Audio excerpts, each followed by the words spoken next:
You know, when you leave here today, you can collect your council's goodie bag. You got to take the little token that's by your plate on the table.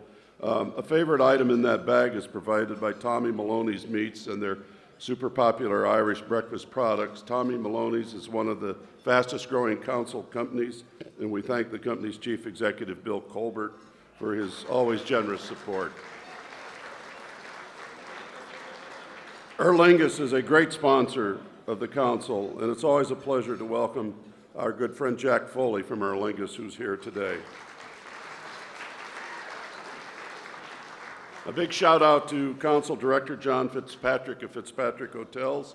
We hear the white smoke is about to go up as John has been tapped to become the next chairman of the American Ireland Fund, succeeding Loretta Brennan Glucksman. Congratulations and welcome, John.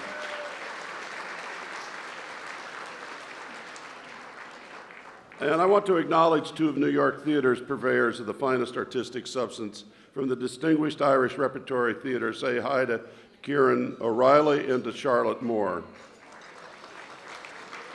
Kieran's brother Paddy is chairman of the Cavan County Council and will be on stage at the Irish Rep this coming Monday. No, he's not acting, but he's hosting an event to build links between Cavan and New York. All are welcome to attend this special event at the Irish Rep on Monday next, March 18th at 5 p.m. The details are in your gift bag.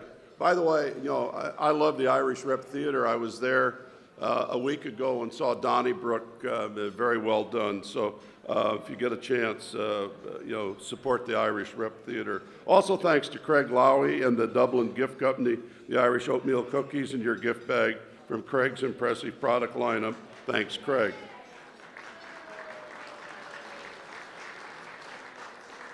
And now we're lucky in Connecticut. Quinnipiac University is in Hamden, Connecticut, has inaugurated the most important institution in the life of Irish America. Yeah, could we have it quiet, please? I'm trying to introduce our guest speaker. Ireland's Great Hunger Museum is a stunning accomplishment and represents a magnificent contribution to education, scholarship, and research on this seminal event in Irish history. As we all know, the Great Famine also impacted America in such a large way, precipitating as it did mass immigrations from Ireland to this country throughout the years of the famine and beyond. I might say that's how my great-grandfather and his father, the Mackeys, James and Johns, came from County Mayo in 1852, and that's how my family got here. Well, at any rate, this new museum houses the world's largest collection of art and sculpture relating to this human rights catastrophe that devastated the Emerald Island from 1845 to 1852. Here to tell us a little bit about this project is a man who is himself a former Grand Marshal of the New York City St. Patrick's Day Parade. Please welcome to the podium the president of Quinnipiac University, Dr. John Leahy.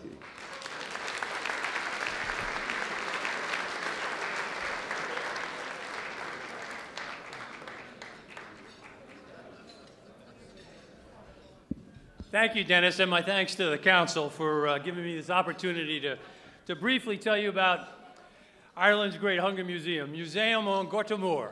It exists in Hamden, Connecticut, midway between New York and Boston.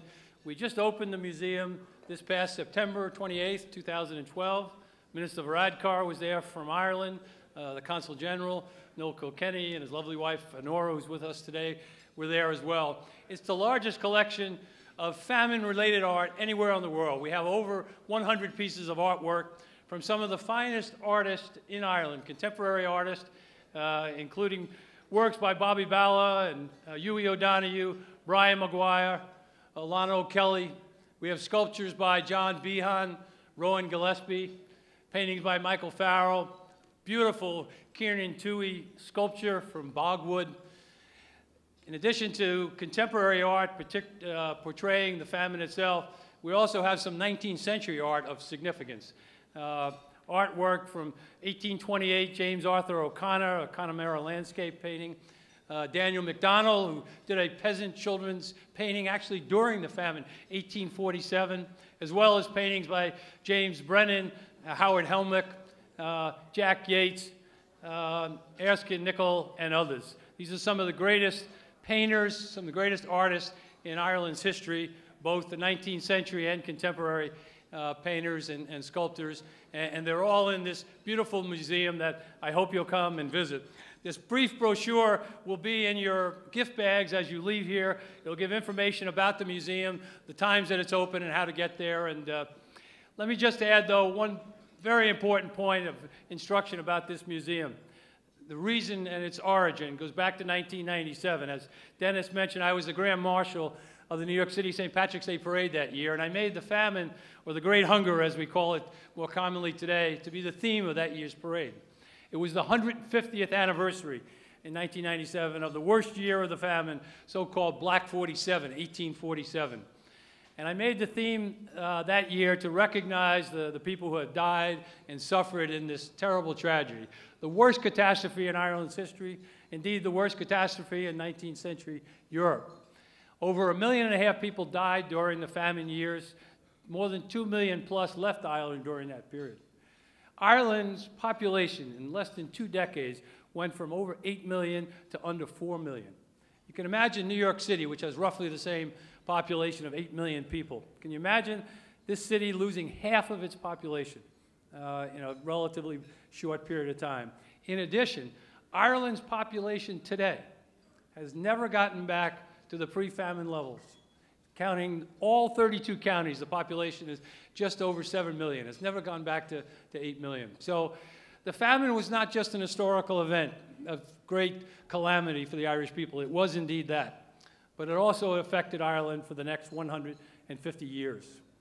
And the truth of the matter is that, yes, the potato crop failed for 5 years running, but there was more than adequate food in Ireland, produced by the Irish, shipped out of Ireland, shipped right past the mouths of starving men, women, and children in Ireland. That story, until quite recently, with recent historians like Christine Keneally, was never really accurately or completely told. And as I gave these speeches when I was Grand Marshal in 1997, and I was finished, I went back to my day job as president of Quinnipiac University, and I was asking one of our trustees for a gift for our new library. It's often said about university presidents that they live in big houses and they beg for a living, and there's some truth in that. And I was asking Murray Lender for a gift for this new library, and he told me, John, he said, I'm going to give you a gift for the library. And I'm going to get my brother Marvin to match a gift as well. But he said, I wanted to go to this Great Hunger story. He said, this is a compelling story that hasn't been told before. He said, I grew up in New Haven in a large Jewish community. All we talked about was the Holocaust. He said, but right next to the area where I live was a very, very large Irish community.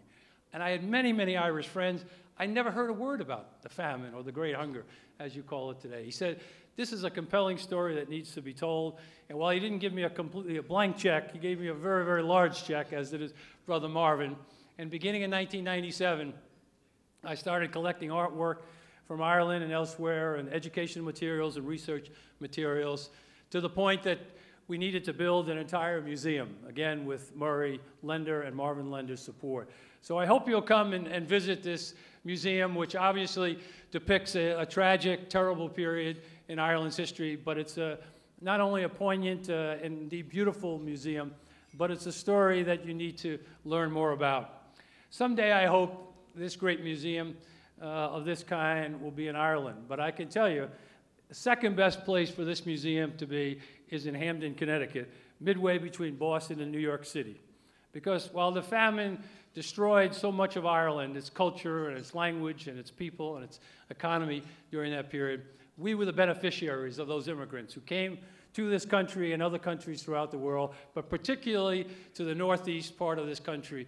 The Irish built Boston and New York City, two of the great cities in this country. They built the roads, the canals, the schools. They expanded the Catholic Church. They rose to the very top of power, both in the business communities and the political communities. They ran our police forces and our firemen.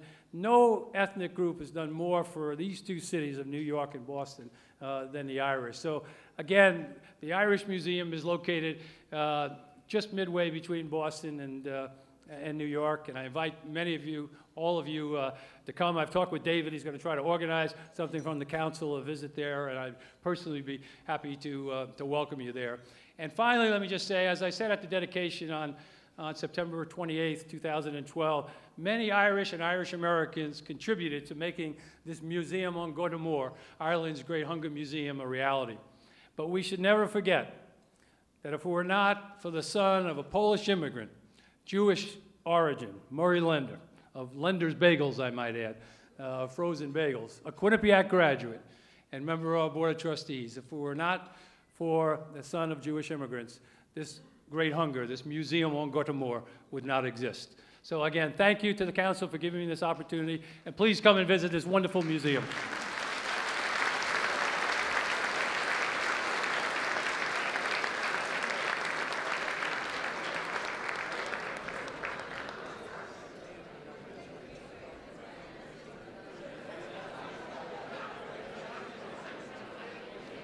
All right, John, thank you very much. You can't leave without getting the crystal apple symbol we give our special guests. So here you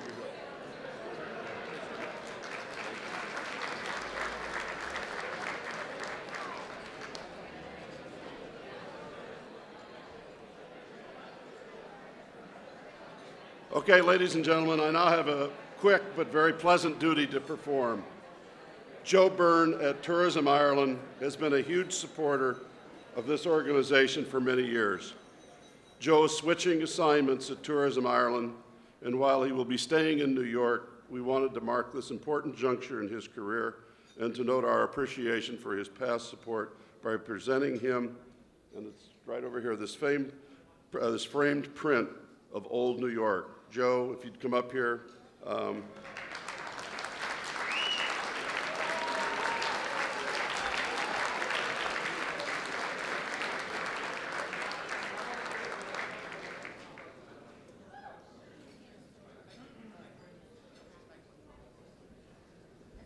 Well, it was certainly worth my while coming today.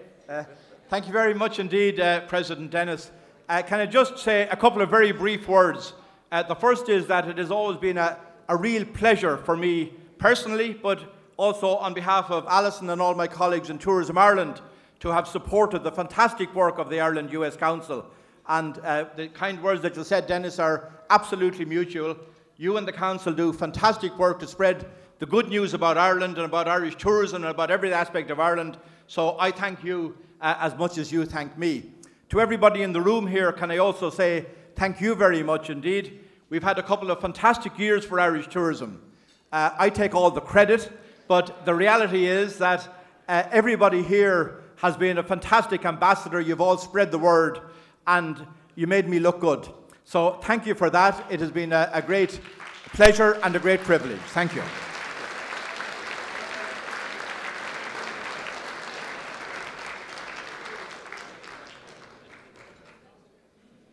And now to introduce our special entertainment program at the St. Patrick's season, it's my pleasure to ask Niall Gibbons, the Chief Executive of Tourism Ireland, to do the honors. Niall.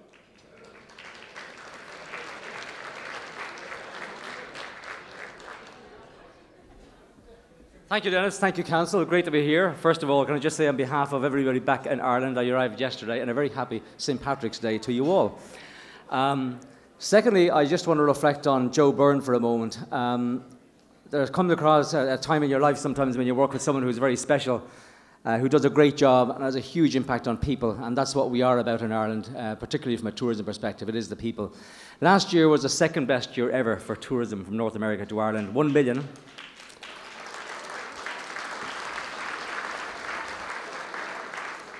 One million people spending $1 billion. And the great news is that this year won't be a good year. It's going to be the best year ever, believe it or not. And I want to thank all my colleagues in the industry, all the people in the council, all the supporters of Ireland over the years. We've got 4 representatives from the airlines here. There are 25% more seats from the United States to Ireland between June and September, which is really good news. It means that we are going to be stealing all the headlines back at home for the best performance in the history of tourism to Ireland from North America. So thank you sincerely on behalf of everyone back home for the great job that you do. And I want to say to Joe, it's been a privilege working with you for the last 11 years in Tourism Ireland. You've done a great job here. You're a great fan of Ireland and a great friend to the United States. But the good news is that Joe isn't really leaving us. He's just moving posts, and he's going to be supporting me in a few special projects. So he'll still be around in New York. We'll still see him. But I just want to say thank you and well done for the great job that you've done here in North America over the last 10 years, Joe. Thank you very much indeed.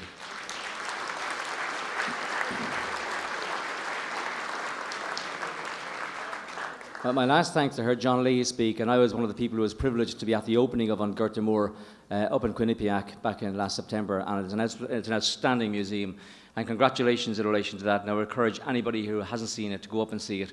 It really it captures the essence of that period in our history, which has, really to some extent shaped what we are today. This year is the year of the gathering. We hope you're all going to come back to Ireland. Don't all come at once, okay? But there's a lot going on. The gathering is a spectacular celebration of everything that it means to be Irish. It's got off to a great start. It's been really well received here in the United States. We're really pleased.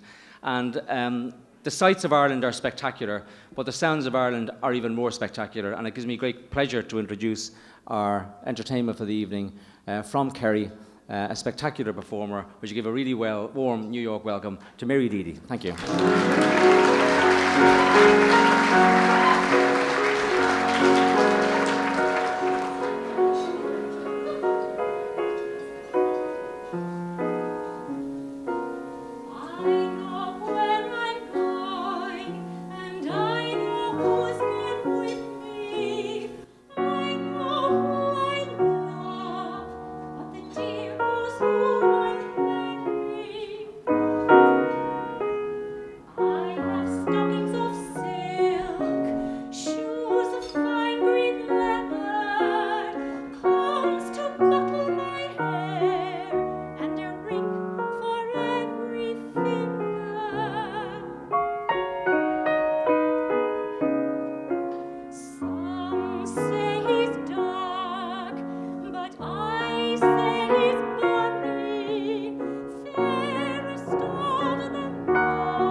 Produce a gold ring, and she tossed the blue handkerchief under her chin.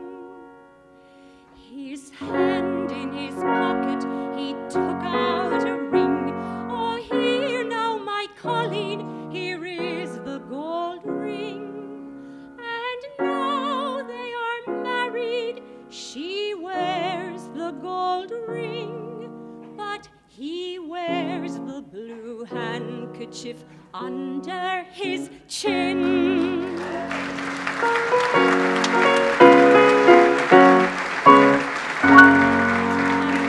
Thank you. Please say hello to Jeff Kubetta, my musical director.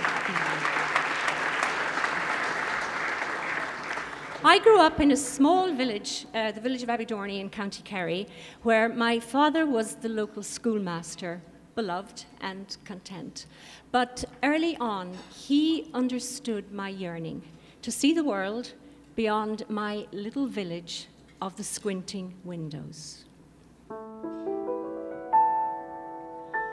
On the day I was born, said my father, said he, I've an elegant legacy waiting for ye. It's a rhyme for your lips, a song for your heart, to sing it whenever the world falls apart. Look, look, look to the rainbow, follow it over the hill and stream. Look, look, look to the rainbow, follow the fellow who follows the dream. 'Twas a sumptuous gift to bequeath to a child, or the lure of that song kept her feet running wild. For you never grow old, and you never stand still, with whippoorwill singing beyond the next hill. Look, look, look to the rainbow, follow it over the hill and stream. Look, look, look to the rainbow, follow the fellow who follows the dream. So I bundled my heart and I roamed the world free, to the east with the lark, to the west with the sea. I searched all the earth and scanned all the skies, to find it at last in my own true love's eyes. Look, look, look to the rainbow, follow it over the hill and stream. Look, look, look to the rainbow, follow the fellow who follows the dream. Follow the fellow, follow the fellow, follow the fellow who follows the dream.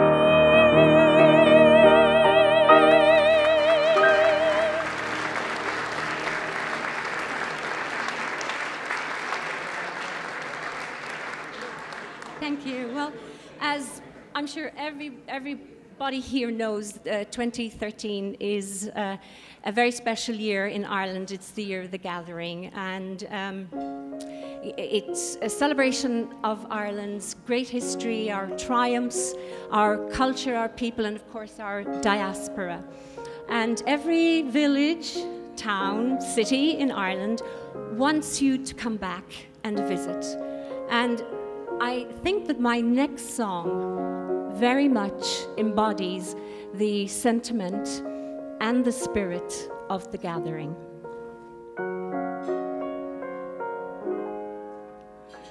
Come you back,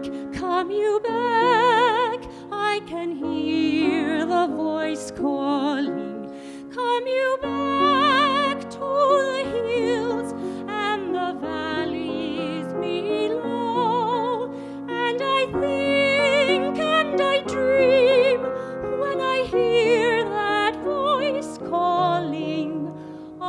my home in the hills where the bright waters flow.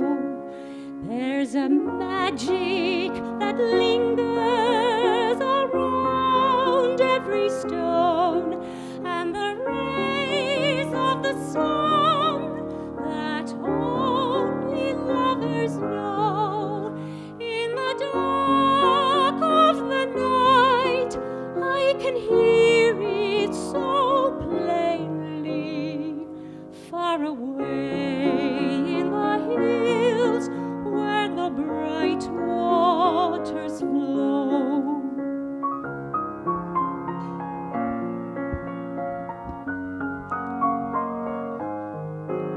I'll go back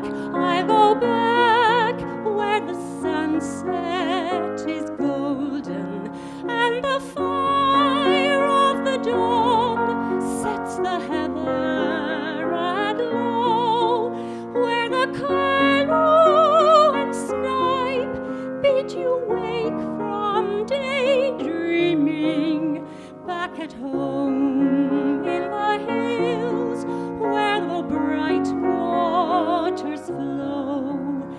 There's a magic that lingers around every stone, and the rays of the sun that only lovers know. In the dark of the night, I can hear it so plainly, far away in the hills where the bright waters flow.